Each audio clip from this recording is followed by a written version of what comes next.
Blackballed. Blackballed. Blackballed.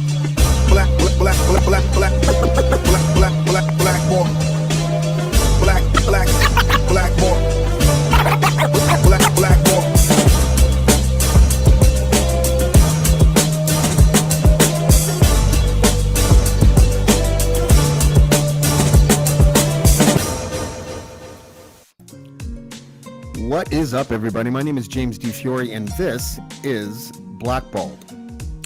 This is a bonus Blackballed episode today. I was just, messing around on my newsfeed on Twitter, and I followed this guy not too long ago, actually, named Matt Le Tissier. He is a former professional footballer. I promised myself I would never use the word soccer during this episode because I know how the footballers feel about that word. Who was a really good player when he played. He played for Southampton Football Club. But in the last 2 years, he has become a critic of the way the UK, and really by extension, almost every Western nation, has reacted to the COVID pandemic, and also how the big pharmaceutical companies may have misled us regarding the efficacy of the vaccine and how the vaccine is supposed to protect us. And I know it's really controversial. We're called Blackballed for a reason. We like to have guests on that have opinions that differ from sort of the status quo. I'm vaccinated. I've always had sort of questions about where this pandemic reaction came from. And all of the answers that I have been given sort of center around the World Health Organization and how their decisions were just sort of accepted by the health services in Western countries. I am approaching this podcast with a sort of overriding philosophy of I don't really know the answers to a lot of these questions. But I have heard this man speak, and I have heard him, I've seen him get vilified, but he doesn't strike me as the North American typical anti-vaxxer in how he speaks about grand government conspiracies and George Soros and Bill Gates and all that kind of stuff. But maybe I haven't done a deep enough dive. But be that as it may, I would like to welcome to the show Matt Le Tissier. Matt, how are you, buddy? I'm good, thanks, James. How are you? I'm doing well. So it's really interesting to see a guy like you. First of all, you were a very accomplished football player. Thank you. And it's interesting to see people who, once excelled in whatever industry or whatever sport or whatever they were in, sort of slide into the political arena. Before we get into all the nitty gritty, can you tell me, have you always sort of been political, or was the pandemic just something that made you feel like you had to speak up? Yeah, I've never been political in any way, shape or form. And I still consider myself apolitical. I don't think I've ever voted in a general election over here in the UK. And I was quite happily going along quite comfortably in my life, having a career as a professional footballer. And then from there, going into the media side of things and having a 15-year career in the media. And then the pandemic hit.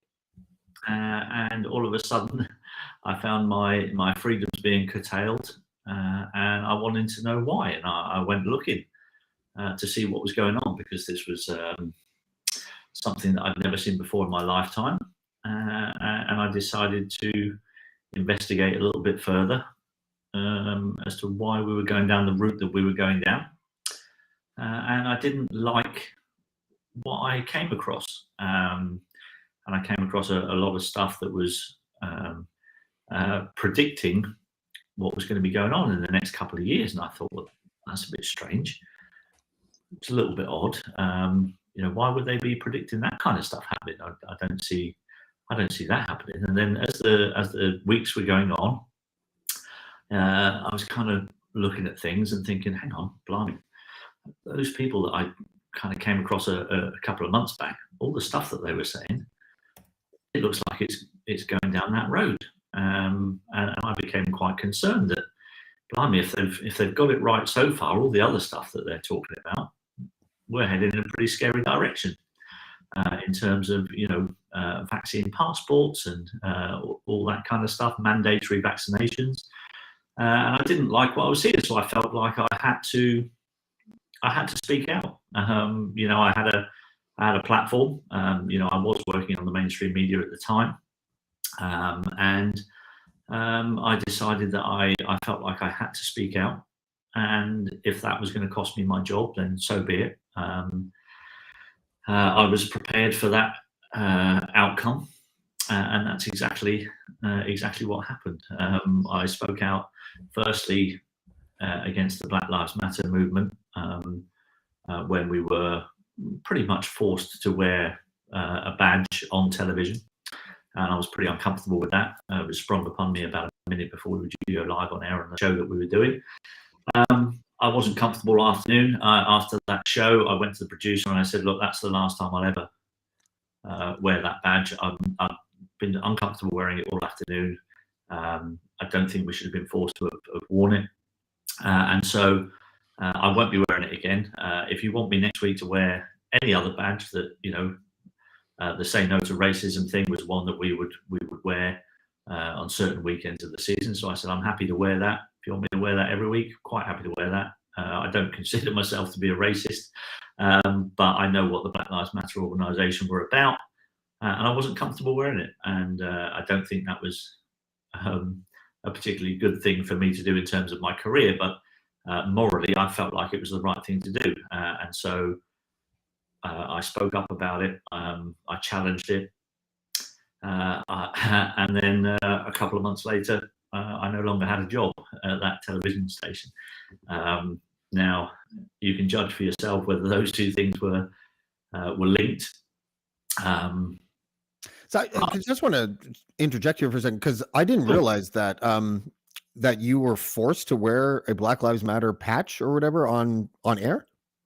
Yeah, we were just about to go on air, and the producer came into our show to all of us and with these badges and said, we'd like you to put these on.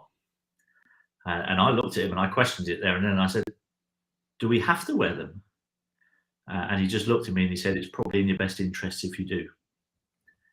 And like, we were just about to go on air, literally seconds before going on air. So I didn't have time to process that all. And I thought, right, I'll just put it on. And that's why I wore it just the once. I wasn't comfortable and said afterwards I wasn't gonna wear that. So, and I was challenging the mainstream media views as well on the lockdowns and the way that a lot of the stuff was being reported, the data that was going, we were being fed. I'd had friends in the NHS who were actually telling me that what we were being told on the television wasn't actually true, and I questioned that kind of stuff, and I ended up losing my job at the end of August in 2020.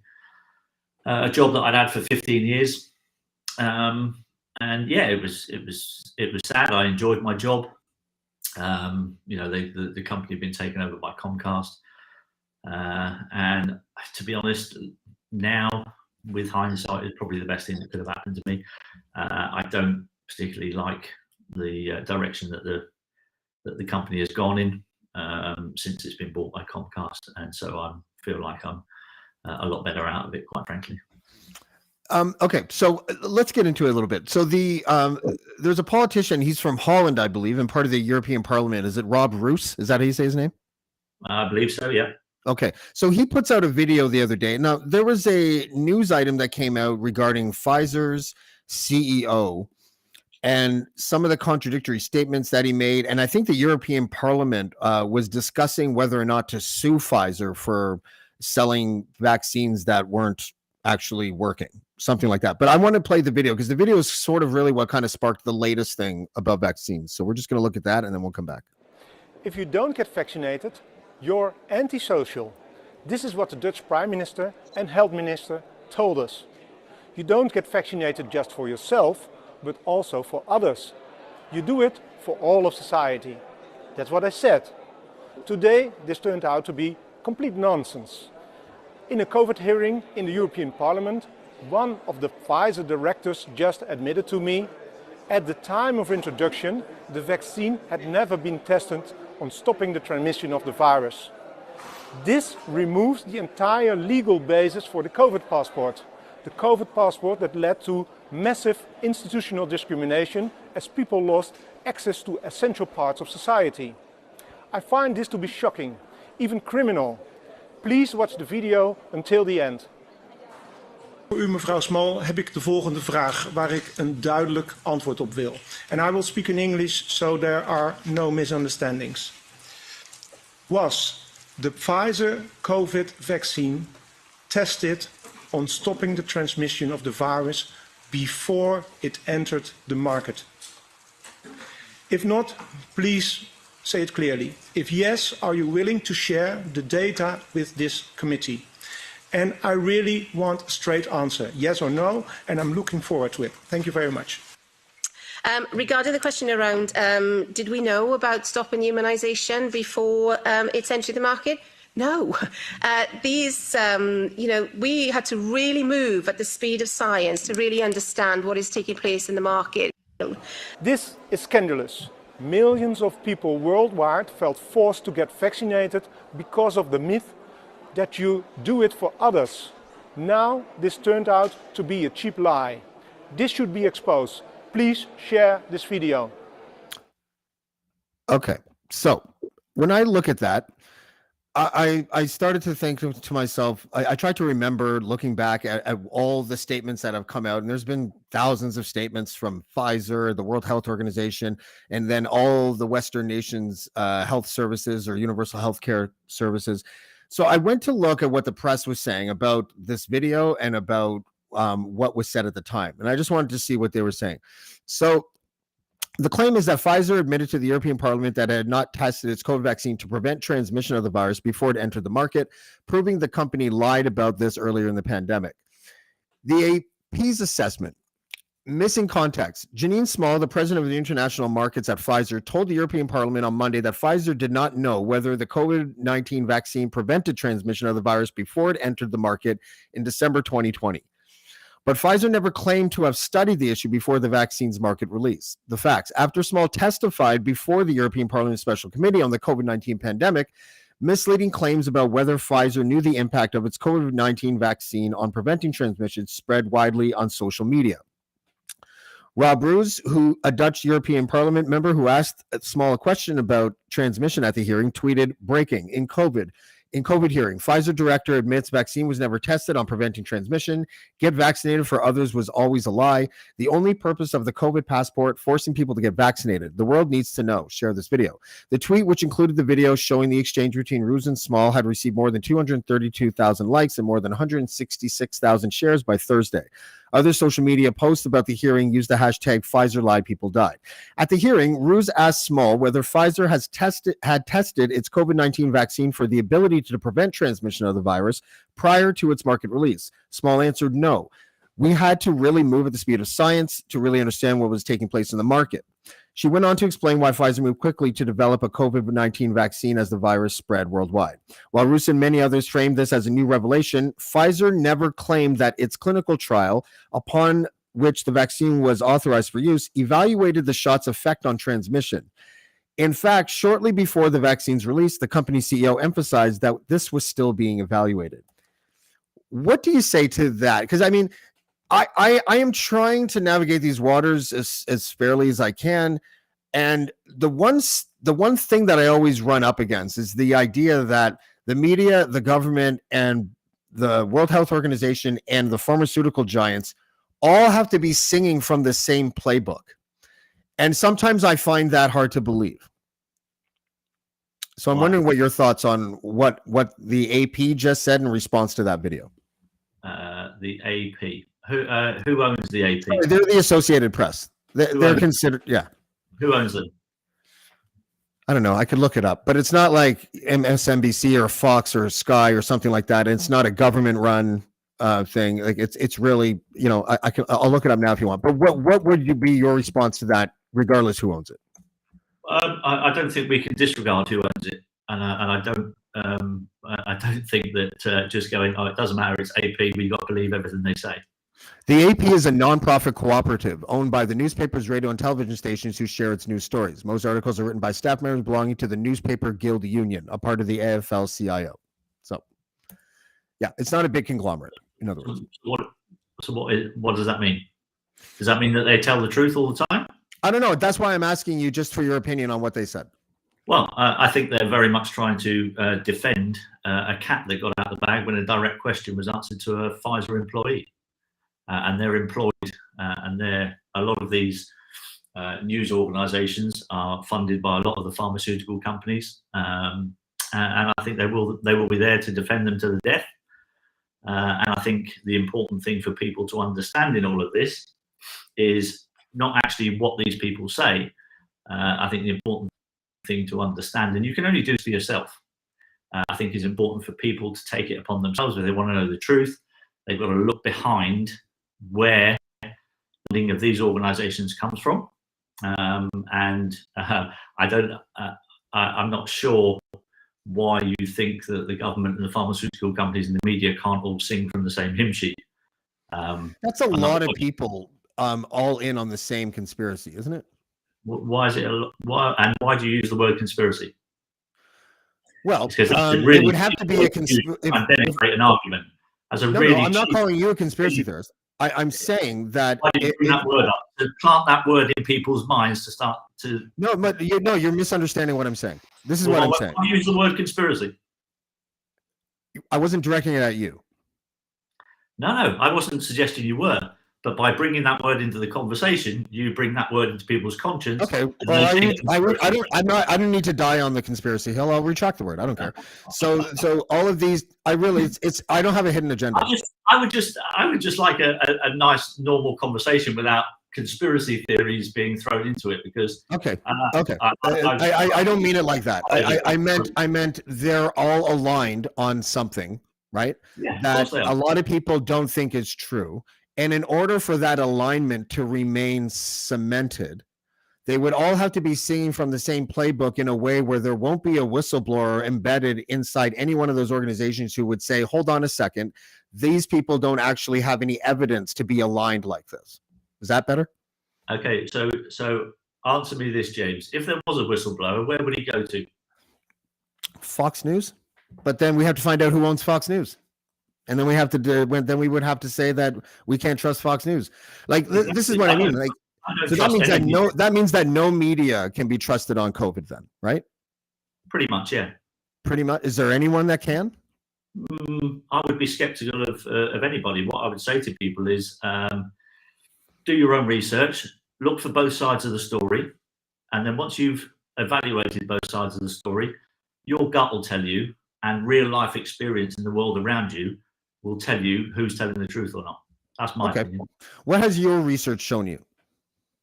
My research has shown me that the response to the pandemic was a massive overreaction. That's it? Yeah, absolutely. That's it. Have you noticed what's going on in the world at the moment? It depends where you are. Have you looked at the cost of living crisis? I have. I just went through. Here, I'll give you an example. Even I live in the sticks. I live in a rural area of Canada, and I just came to Toronto to visit not too long ago. I haven't been here in about 3 years. I was here once, but I never really did anything. I went out to try to find a meal at a restaurant, just like a good Thai takeout or something, and all prices have doubled. So the cost of living is skyrocketed. Do you think the war in Ukraine caused that, or do you think? No, I think the reaction to the pandemic. The reaction to the pandemic caused that. Absolutely. Yeah. So listen, I'm not here. Let's shake the Etch-a-Sketch and start over a little bit, because I think that whole conspiracy word sort of sent us off on a wrong path. Yeah, I agree with you on. I'll tell you what I agree with you on, because I think that we agree on these things. I happen to know that the World Health Organization had a template before this pandemic, and it didn't matter what the illness was going to be. They were going to stuff that illness inside that template. And that template included things like isolation. That template included things like wearing masks. That template included, social distancing and all that kind of stuff. So if it was malaria, if it was Ebola, if it was COVID, if it was bird flu, they would have done the same thing. And I found that to be crazy when I found out that existed. Because I didn't understand before they even knew how something was going to be transmitted. They had already had this plan in place, and it felt like they were kind of hoping for the best. Would you agree with all that? No, I agree with most of that, but the last sentence where you said I felt like they were hoping for the best, I think is completely wrong. I think they knew exactly what they were doing. So they were hoping for the worst. They knew exactly what they were doing with what they were trying to achieve. And what was that?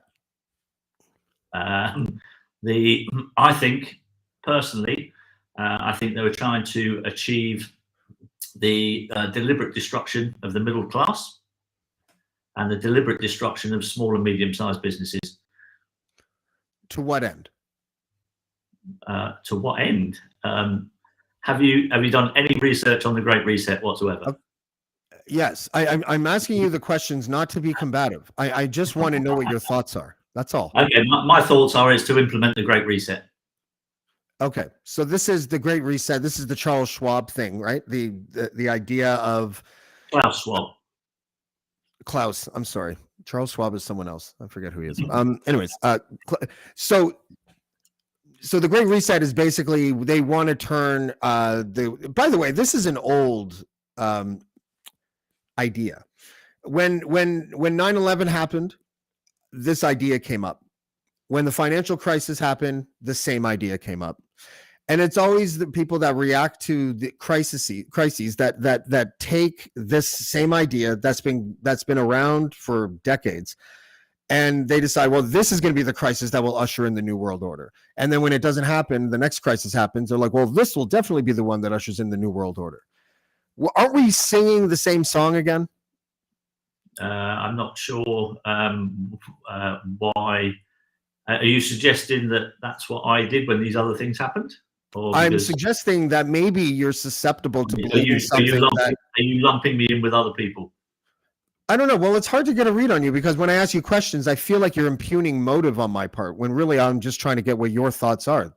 My audience isn't interested. I gave you my thoughts.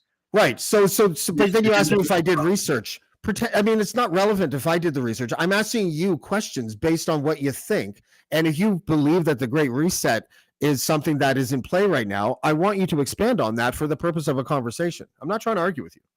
No, I expanded on it. I said it was the deliberate destruction of the small and middle class people and small and medium-sized businesses. Right. So pretend I never read I never read the Great Reset. I've seen a lot of articles on it. I've seen a lot of interviews on it. I never read the book.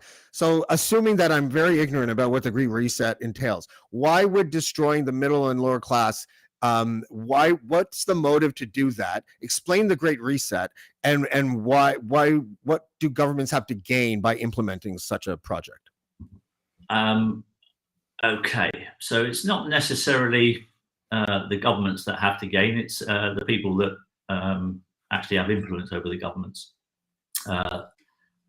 I believe that the Great Reset has been brought in, and I think it is a way of controlling the population in terms of 24/7 surveillance. I believe that they want to do central bank digital currencies and get rid of cash, which would then enable any government anywhere in the world to control their people, would stifle dissent, because any kind of dissent towards the government, you can have your money turned off at the flick of a switch. And that, I think, is the end game of it all, quite frankly. And so why would governments then go along? So the corporatization of governments is something that's been around for a long time, and money controls government, and it's sort of a form of fascism. Noam Chomsky says that fascism in Western countries will result when the government behaves more like a corporation and is being controlled as if by corporations. But when we talk about what the decimation of the middle class and lower class would do, the biggest damage would be on the governments themselves, no? Because where do they get most of their taxes from? They get most of their revenue from the middle and lower class. They don't get it from the upper class or the mega upper class, because they find tax loopholes to get out of it. Middle class is what props up a government. It's what allows a government to have their existing revenues and to exist. So again, I didn't read the Great Reset, but why would removing the government's biggest source of revenue be something that the governments around at least around the Western world, why would they do that? Well, I think the question you probably should ask yourself is, why would they shut down the entire economy so that people weren't paying taxes? Why would they do that for a virus that has the same IFR as the seasonal flu? So, if they're prepared to do it for that, why wouldn't they? Why wouldn't they do that? I think it's because we're leaderless. I mean, I don't know about you. I don't know about what it's like in Europe, but here in North America, we have Justin Trudeau and Joe Biden. We just escaped 4 years of a rodeo clown in the United States, and we are leaderless. So when the world rodeo clown, I didn't get that. Donald Trump. Oh, okay. Yeah. Why do you have an affection for Donald Trump? No, I just okay. I don't have an affection for any politicians, but I have an affection for my perception of the world, right. And my perception of the world that during Donald Trump's time in charge, the world seemed a lot more stable than it did when Joe Biden has been in charge. That's been my viewing of it from a remote distance. Right. Did you have the TV on mute whenever you saw him speak? I don't. I watched a lot of his stuff on television, and I actually found it quite entertaining. But aside from that, I think aside from the way that he comes across on television, I put that to one side and I looked at what was happening in the world at the time, and the world seemed to be a lot more stable place in terms of.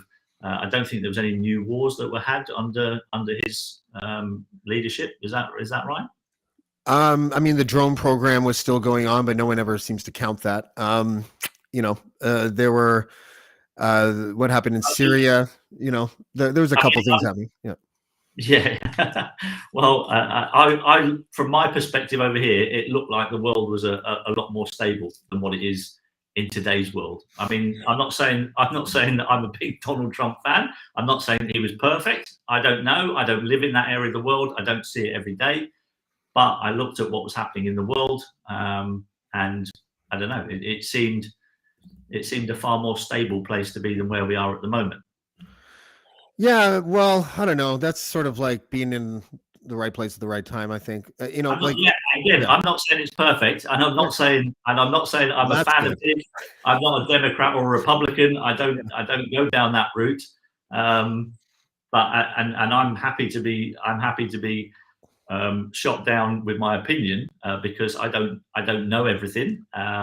All I give is my perception of what happens around me. Right. Other than the fact that he threatened nuclear-armed North Korea to burning it to the ground or something, he was a real peach.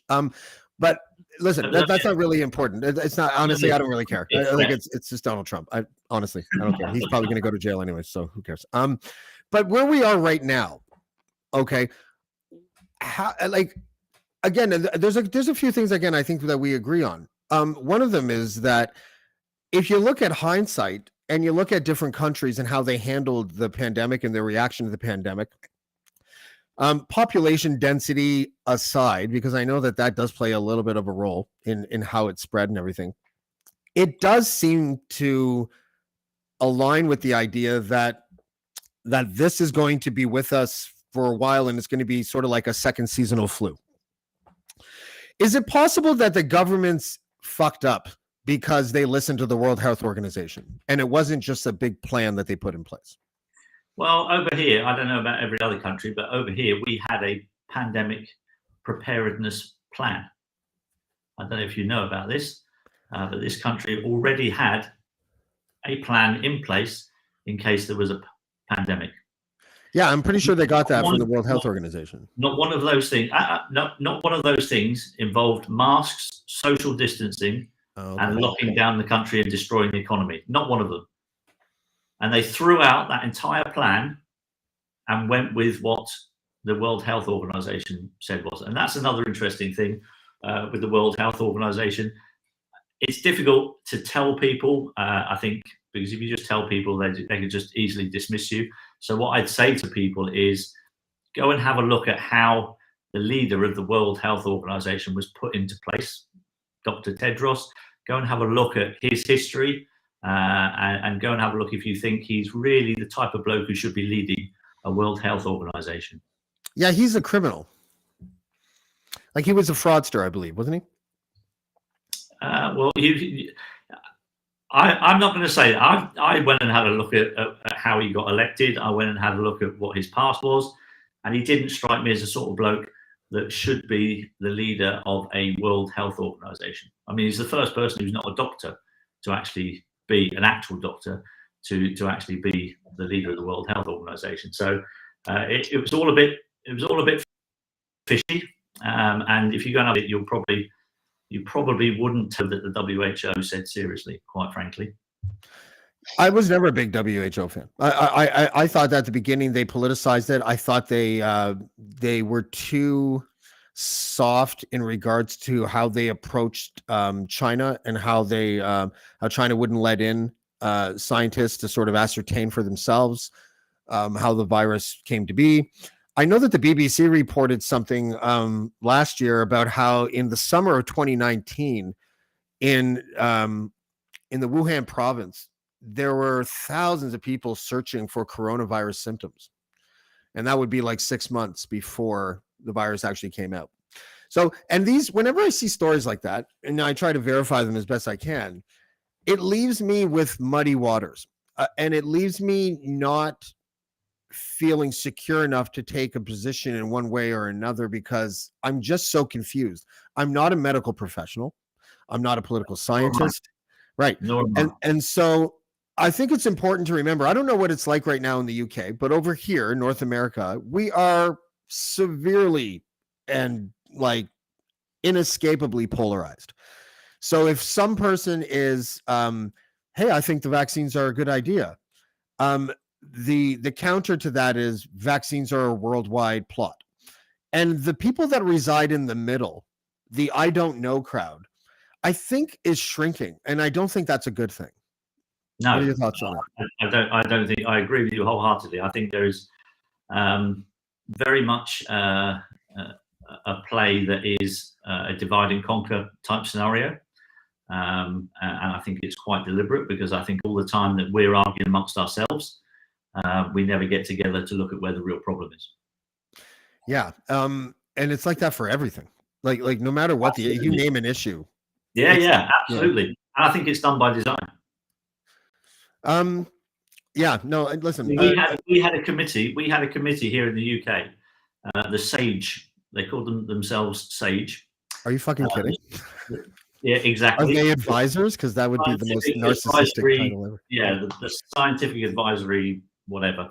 But this scientific advisory body that was set up very early on in the pandemic, the majority of people on it were from the behavioural insights team, and they weren't virologists, immunologists.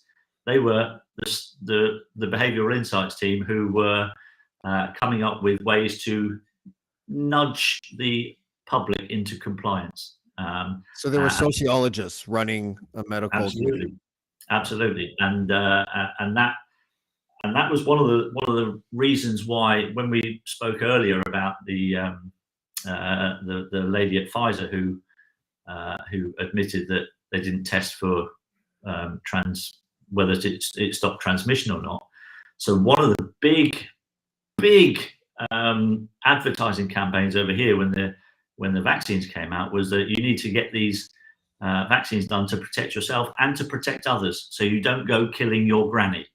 That's what we were told in this country, and it was a huge advertising campaign, a real psychological twist on it all, and I spotted it very early on, and I'm pleased I didn't fall for it. You know, it's interesting because I have the same complaint, or had the same complaint in 2020 and 2021, especially, where it felt like the government, the messaging was never about to inform us, but to mobilize us.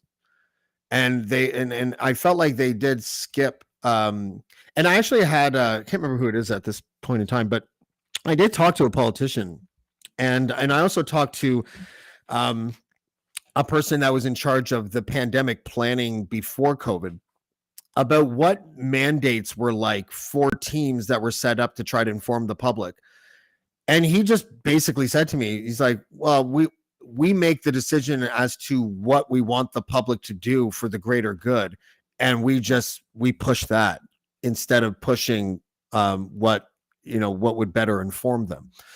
And I was like, well, how do you expect anyone to trust you? Like when, there was all these conflicting messages when it came out. Like if someone put a gun to my head and they said, okay, so what do you think happened? I would say the following. I would say our leaderless governments took their cues from a World Health Organization that had been largely politicized. I would say that the virus itself was real and I don't know where it came from. And that Big Pharma most certainly misled about their efficacy rate to boost share price. And that's really what I would say. Now, do I think that the Great Reset is at play because of all those things? Probably not. I don't know. But I don't think so. It's hard for me to get to that place because I've lived through different incarnations about the New World Order. And I kind of got sucked in a little bit after 9/11. I was in my early 20s and it was framed as this event is going to make everyone in the world trade liberty for security. And it's going to create a new world government and we're all going to have the same currency and we're all going to get microchipped. And of course, none of that happened. And then when the financial crisis happened, the exact same thing was brought out. And now this pandemic happens and the exact same thing is brought out. It's just a different version of it, but it's really the same thing. So in 10 years, if we're not all, doing what Klaus Schwab, is it however you say that guy's name, he should be dead in 10 years anyways. I mean, I don't know, like he looks pretty ragged, but if it doesn't happen in 10 years, some other crisis is going to happen and they're going to bring it up again. So I would maybe just sort of caution anyone to not put too much stock in the idea that we're already down the rabbit hole when this rabbit hole has been traversed over and over and over again. No, that's a fair point. And that's a point I accept. It's not one that I hadn't really, as I said, I wasn't politically minded at all. I hadn't really kind of known about any new world order. Dude, you were scoring first-time goals with the best footballers in the world. So what was at the time? I think. Although I did hear Joe Biden mention those exact three words in a speech just a few months back, which was interesting. Which the New World order? Yeah. Yeah, George Bush Sr. did it as well. Yeah. Yeah, I mean, so I don't know, if it can be called a conspiracy theory if these presidents are just throwing these words into a speech. Now, I'm sure it wasn't just a coincidence. It just seems a little bit odd that those were the exact words that they chose. In fact, I think the Premier in Australia also used the same words. And it was kind of like all those Western leaders, when they started all at the same time, started using the Build Back Better motto. I don't know if you remember that one. Well, our Prime Minister went to that well as well. Yeah. Well, I think your Prime Minister is one of those young global leaders from the World Economic Forum, so he would be right on board with all that kind of stuff. And we had the same thing here, and it seems it wasn't any coincidence that all these leaders from around the world in different countries all used the same three-word phrase, and all in the space of a few days. And it was like, hang on a minute, where's that come from? Like, what? It was just so coordinated. It's just ridiculous. I feel like if they're sitting at a table at the G20 or the G7 or whatever, and talking about how to I feel like maybe it could have been an attempt at unity where they were all like, listen, why don't we all kind of bridge the same message so that the world knows that we're all on the same page and we're in this together, but it gets translated. Because I don't actually agree that they should do that. I think every country should be sovereign. We should have our own messaging and all that kind of stuff. Yeah, but it is possible that they just thought it was a good idea and it was just a really shitty idea. Maybe they thought it would project unity, but it really projected conspiracy or whatever you want to call it, right? Yeah, there's that's the thing about most of the stuff that goes on. and it's very clever. It's very clever the way they do it, because there is always plausible deniability, and that's what makes it clever.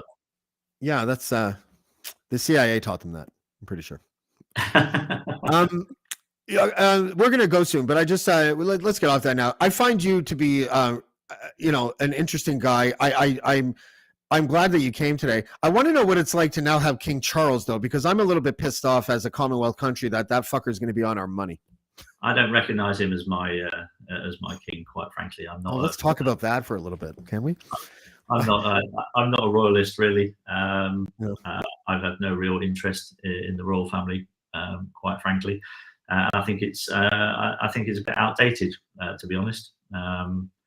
I don't think that anybody who was, had as one of his best friends, had one of probably the most prolific paedophile in our country as a close advisor, doesn't really do it for me. What was that guy's name again? Jimmy Savile. Okay. A guy that the BBC, the British Broadcasting Corporation, in our country, had under their wing, working for them for many years, and they knew what he was doing, and they covered it up.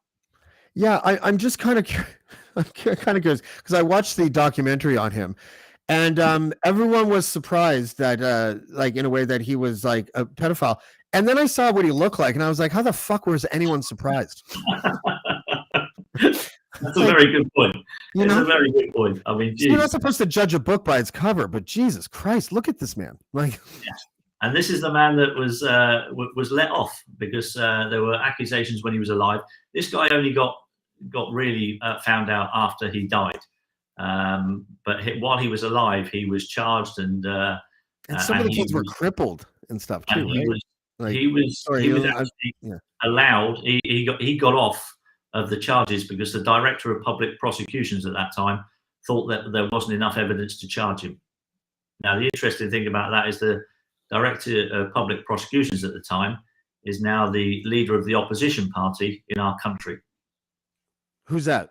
Sir Keir Starmer, another knight of the realm. Is that the leader of the Labour Party? Yes. Wow. Do you guys miss the days of what's his the communist there, whatever his name was? Like, I can't remember the names of the British politicians. The guy that everyone said was anti-Israel. That man. As soon as I say that, he's the former leader, the one that just left before this person. Oh, of our country, Conservative country, or the Labour? Jeremy Corbyn. Yeah, Jeremy Corbyn. So in 2018, I had scheduled an interview with him because I was in the UK on business. And I was working for Huffington Post, and we met. Like, I talked to his assistant. We were supposed to meet at a cafe. We met at the cafe, and I thought I was giving him a softball question because he was going through a lot of like accusations of anti-Semitism at the time. So I'm just like, first, I just want to let you know: does it get really, does it start to really bother you when people hurl accusations of anti-Semitism against you? And he looks at me and he's like, all right. And he just left.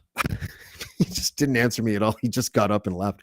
So obviously I pissed him off too. I don't really, I thought it was a softball question. All he had to say was, yeah, it's ridiculous. I'm not anti-Semitical. I just think Israel should respect the Palestinian rights. It's so easy to answer that question, but instead he just left. But I heard he might come back. I heard there might be a leadership crisis in the Labour Party, and that they might someone has to bring him back into the party because he was just proven to be right about some. I don't know. I gotta say, your politics are hard to follow. And it's not just because it's not just because I need subtitles in the question period. It's because if you watch the Prime Minister's question times, it is the most ridiculous charade I've ever seen. These people are behaving like 4-year-old school children. Yeah. In what is meant to be, the place where our democracy is really sorted out. And honestly, they go in there and they cheer and boo like 4-year-old school kids. And I find it completely embarrassing that our political system is still like that. So I completely understand why you find it hard to keep up with. I mean, we've got cabinet ministers resigning left, right, and centre at the moment. It's in shambles again. We've only had a new prime minister just a few weeks ago, and already everyone in the media and every politician is calling for her to resign. So we're going to get we'll probably get a new prime minister in a few weeks' time. So it's an absolute shambles over here, quite frankly. Listen, it's not great here either. The question period is stupid here.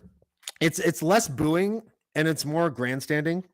And it's just, it's just Mr. Speaker, the Prime Minister, blah, blah, and it doesn't, they don't say anything. And when the Prime Minister answers, she's like, Mr. Speaker, I think, blah, blah, blah, like, and it's nothing. But what I like about your question period is the Speaker of the House going, order. Like, that is my favorite thing to hear. Like, I feel like then he gets order for about 3 seconds. And as soon as the Prime Minister gets up to speak again, everyone starts going, boo, boo. Yeah. Honestly, big kids, a lot of them. Before we go, can I just ask, like I'm glad that we had this conversation, even if it started off a little rough. Listen, I'm always, I don't mind talking about all kinds of stuff. But the one thing that does annoy me after all this time is people start using the word conspiracy. Because I thought you would be cool with it because I was describing the people that aren't you, the people that you are against, of them conspiring together to make COVID something that transformed politics in the Western world. That's all I was trying to say. I wasn't. I understand that. I understand that. No problem at all. Well, good. I'm glad you came. I will. My last question actually was going to ask: I know that you lost a job. It's interesting. Was it Glenn Seville that took a job with Qatar? That puts you on the progressive side because you criticized him, right? Gary Neville. Gary Neville. Sorry, I was. I don't know Gary's very much a socialist and very much a Labour Party person. And David Beckham too. He came in for a lot of stick for taking the Qatari money and going and work out there for, I think it was beIN Sports. And David Beckham as well. David Beckham as well. Yeah. It's. I think David's reputation has been very carefully managed over the last 25, 30 years, and it's been brilliant. It really has been brilliant. But I think this was probably about the first, maybe second misstep that he's made.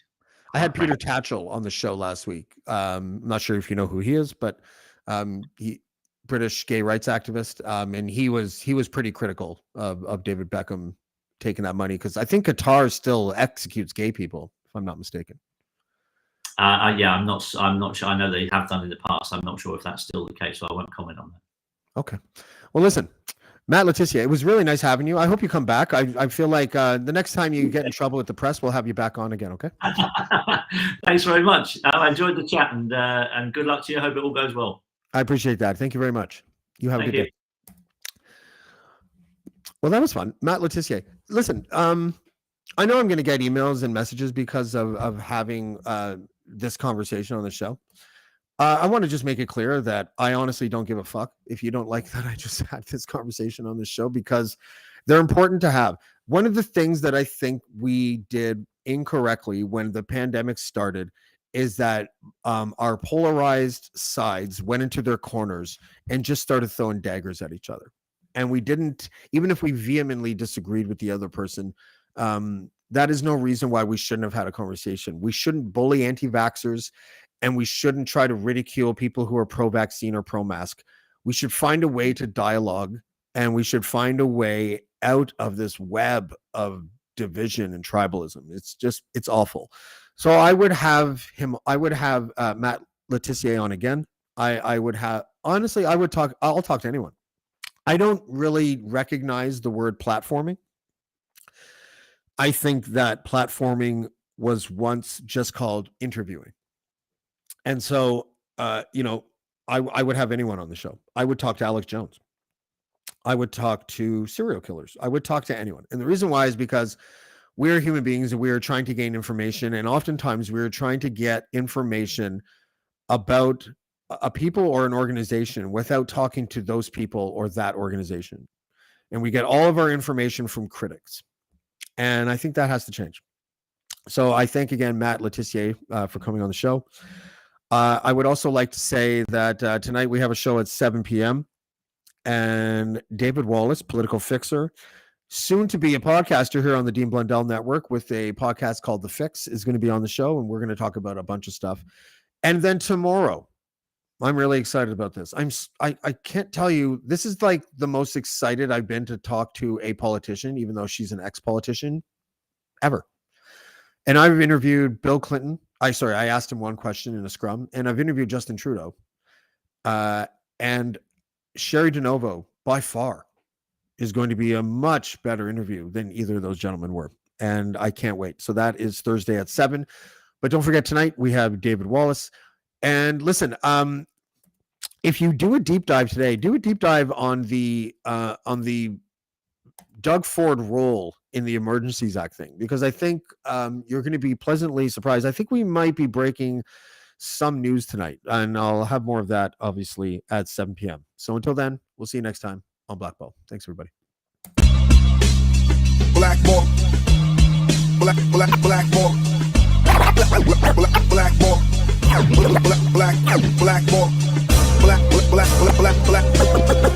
Blackballed. Black.